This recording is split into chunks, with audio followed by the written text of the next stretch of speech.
वालेकुम, मैं हूं ज़ीशान खान और मैं आपको खुशामदीद कहता हूं एक और नई वीडियो के साथ अपने यूट्यूब चैनल पे। और आज की जो वीडियो है वो भी बहुत इंपॉर्टेंट है क्योंकि हर कोई चाहता है कि उसको जो टैक्स है वो कम से कम देना पड़े।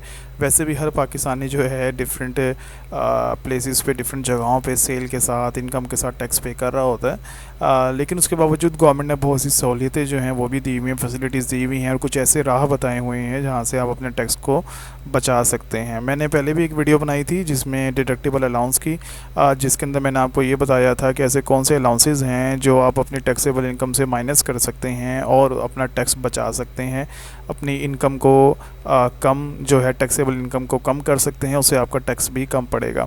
अब इसी तरह जो आज का जो मेरा टॉपिक है वो है टैक्स क्रेडिट्स का, यानी जो लेटेस्ट जो आपका इस टाइम चल रहा है सिलसिला, उसके ऊपर जो रिटर्न्स भी फाइल हो रही हैं 2023 की, उसके मुताबिक आपको किन किन चीज़ों पे टैक्स क्रेडिट मिलेगा, यानी किन किन चीज़ों के ऊपर आपको आपके टैक्स की जो है वो बचत हो जाएगी। ठीक है, यानी आपका जो टैक्स है वो कम हो जाएगा।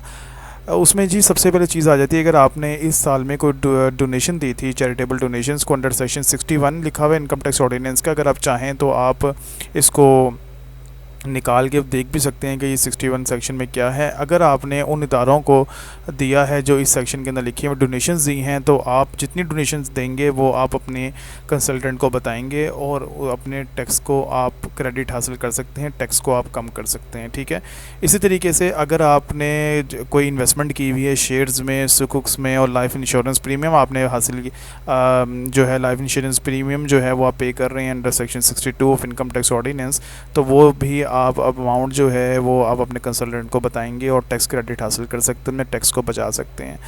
इसी तरह अगर आपने हेल्थ इंश्योरेंस हासिल की हुई है और उसके ऊपर इन्वेस्टमेंट आप कर रहे हैं, सेक्शन 62A है सर, यानी सेक्शन 62 है, उसका सब सेक्शन A के अंदर हेल्थ इंश्योरेंस का भी आ रहा है। पहले सिर्फ लाइफ इंश्योरेंस का था, अब उन्होंने हेल्थ इंश्योरेंस का भी इसको एंटर किया है, तो वो इंश्योरेंस प्रीमियम भी आप मेंशन करके अपने टैक्स को बचा सकते हैं। इसी तरीके से अगर आप कोई कंट्री, फॉर एग्जांपल अगर आप कंपनी हैं और आपने कोई अप्रूव पेंशन फ़ंड लिया हुआ है अपने एम्प्लॉइज़ के लिए, तो वो भी आप मेंशन करके अपने टैक्स को बचा सकते हैं। तो ये डिफरेंट सिनेरियोज़ हैं, इसमें ज़रूरी नहीं है कि सारी की सारी चीज़ें आपके ऊपर अप्लाई होंगी। कुछ आप इंडिविजुअल्स के ऊपर अप्लाई होंगी और कुछ कंपनीज़ के ऊपर जो है ना वो अप्लाई होंगी। ठीक है, क्योंकि कुछ ये जो रिटर्न का फॉर्म होता है इसमें कंपनीज़ की भी रिटर्न्स फाइल होती हैं और आम इंडिविजुअल की भी होती हैं और सोल प्रोप्राइटर की भी होती हैं। ठीक है, तो इसीलिए आपसे जो रेलिवेंट है आपने सिर्फ उसको देखना है। इसी तरीके से अगर आपके पास कोई POS मशीन चल रही है, पॉइंट ऑफ सेल मशीन जिसको हम कहते हैं, उसके ऊपर भी टैक्स क्रेडिट आप ले सकते हैं। कोल माइनिंग प्रोजेक्ट्स के ऊपर अगर कुछ हैं, उसके लोग काम कर रहे हैं तो उसके ऊपर भी। इंडस्ट्रियल अंडरटेकिंग जिसकी है, इंडस्ट्रियल अंडरटेकिंग की प्रॉपर एक डेफिनेशन है इनकम टैक्स ऑर्डिनेंस में कि कौन कौन से बिज़नेस इंडस्ट्रियल अंडरटेकिंग में आते हैं, तो अगर आपने उसमें इन्वेस्टमेंट की है तो यहाँ पे भी आपको टैक्स क्रेडिट मिलेगा। ये इसलिए ताकि लोग ज़्यादा से ज़्यादा इन्वेस्टमेंट करें और जो पाकिस्तान है वो फ्लॉरिश जो है वो हो सके। इसी तरीके से यहाँ पे 65G के अंदर आ गया टैक्स क्रेडिट है, सेक्शन 103 है।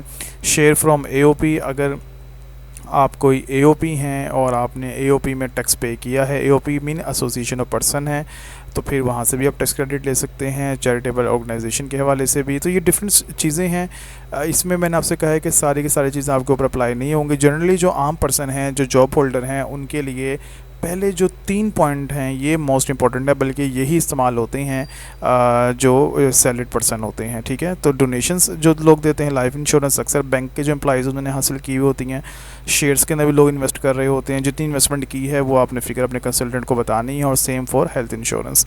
तो ये एक छोटी सी वीडियो थी जो मैं आपके लिए बनाना चाह रहा था, ताकि आपको ये पता चल सके कि आप कैसे टैक्स क्रेडिट हासिल कर सकते हैं और अपने टैक्स लायबिलिटी को कम कर सकते हैं। तो ये एक बहुत इंपॉर्टेंट वीडियो थी।